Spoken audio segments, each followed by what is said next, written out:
don't believe it. You know why? Because Clayton also told us that he used to sneak into his father's bedroom to look at the stash of porn hidden under his bed. Now that shows some initiative. I first met Clayton about 10 years ago. I was ending a marriage. He'd soon begin one. Not long after we met, he shared a story with me that he'd written a few years earlier. It was about something horrible that happened while he was on vacation in Miami Beach. We both thought that would be the story he'd present tonight. And we were both wrong. It turns out that Clay's original story wasn't a story at all. It was the catalyst for a series of events that would change his life. With this story, 12th Street Beach, please welcome my dear friend, Clayton Littlewood.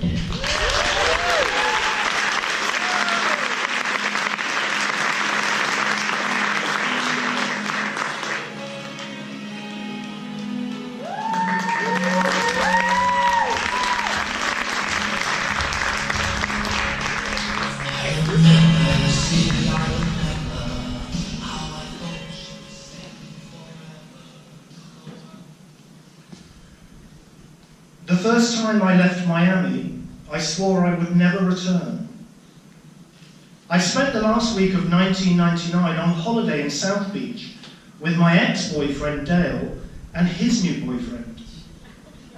It sounds awkward, but it wasn't. I met Dale in 1983. I was 19, Dale was 20. He was from Liverpool.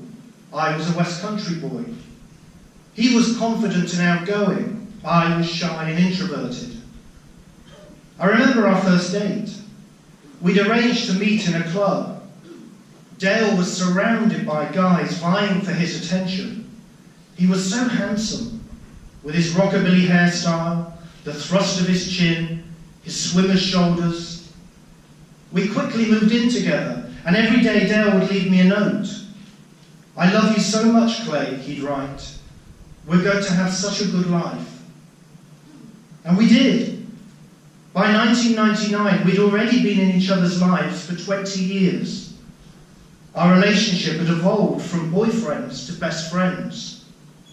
So it seemed perfectly natural to be sitting on 12th Street Beach on New Year's Eve with Dale and his new boyfriend. 12th Street Beach was paradise back then. That few hundred yards contained more beautiful, bronze, muscular men than anywhere else in the world. It was a place to be seen, to hunt and be hunted. Loves were discovered and relationships fell apart on that sacred sand. It was also a place to say goodbye, as I was to find out. Dale's boyfriend was brought up born again. Now his first serious gay relationship was messing with his head. He was having dark visions. He said he could see lights on the horizon beckoning him. He said something big was about to happen. Something big did happen. He overdosed on crystal that night, in our hotel room, shaking uncontrollably, crying out for help. By the time the paramedics got into the hospital, he was dead. Dale and I stayed in Miami for a month after that, dealing with police, an autopsy, undertakers, a distraught family. And I watched Dale break down on 12th Street Beach as he emptied his boyfriend's ashes into the ocean. That was when I decided that I would never come back to Miami. It was Dale who persuaded me to reconsider. He said, "If we don't go back, what happened will haunt us forever." So in 2004, we returned. We stayed at the same hotel, in the same rooms. And every evening I sat with Dale on 12th Street Beach until sunset, my arms around his shoulders as he stared out to sea. The night before Dale and I were to return to England, I had one of those crossroads moments. I remember thinking, should I go out one more night or should I go to bed early? Dale insisted I go out and enjoy myself, so I did. And that night I met a sexy Cuban bodybuilder who'd grown up in Miami. His name was Jorge.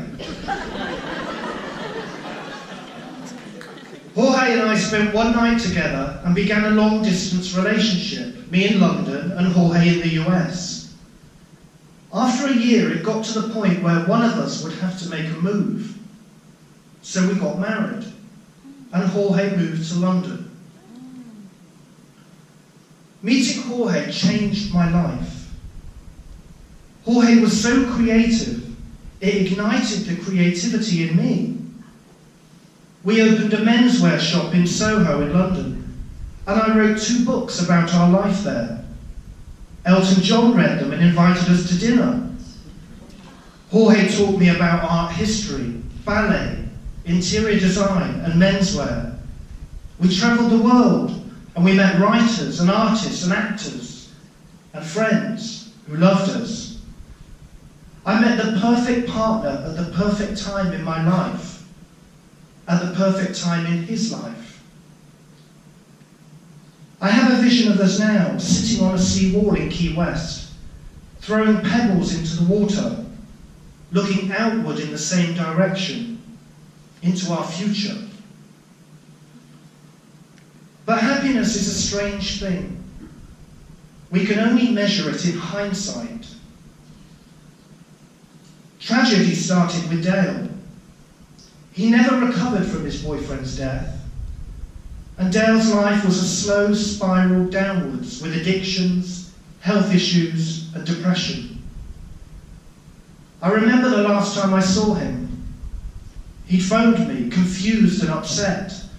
I rushed to his apartment to find him hallucinating, a syringe on the floor, blood dripping from his arm. I tried so many times to save him, but he pushed everyone away, and eventually he pushed me away. And Dale's body lay unidentified in a mortuary for 6 months before any of his family or friends even knew he was dead. I was still processing Dale's death when, a year later, Jorge was diagnosed with terminal cancer. Within 3 months, he was in a hospital, drifting in and out of consciousness. At one point, he opened his eyes.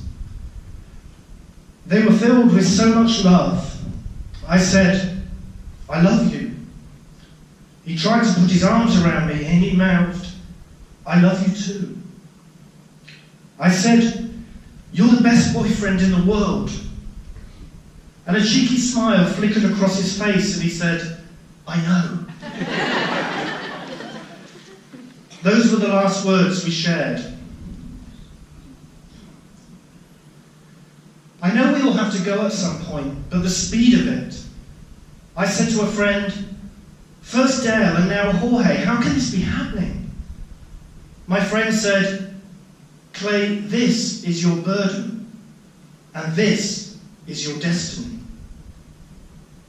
I didn't know what that meant at the time. I thought Jorge and I were going to grow old together. My life was unraveling. I'd lost my first partner and my husband. While I was on bereavement leave, my job laid me off. My mortgage company was closing in on me. There were times when I struggled to breathe. Other times, I wanted to stop breathing. My doctor suggested antidepressants, but I refused. What did Dale and Jorge's love mean if I numbed their loss with drugs? I arranged 2 funerals for Jorge, one in London and one here in Miami for his family and friends. And I scattered his ashes in all our favourite places. And I took a handful along to 12th Street Beach. It was a late August afternoon, just a few people dotted around, gulls crying overhead. I sat down, waves folding over my feet, and I sprinkled Jorge's ashes into the water. That beach that had once been paradise, now it was a place of remembrance. I was saying goodbye to one life, about to embark on another. But what sort of life would it be, and where would I live it? That's when I had the strangest feeling. The ebb and flow of the tide gave me a feeling of happiness. And as the waves receded and returned, it struck me, maybe I needed to return. Here.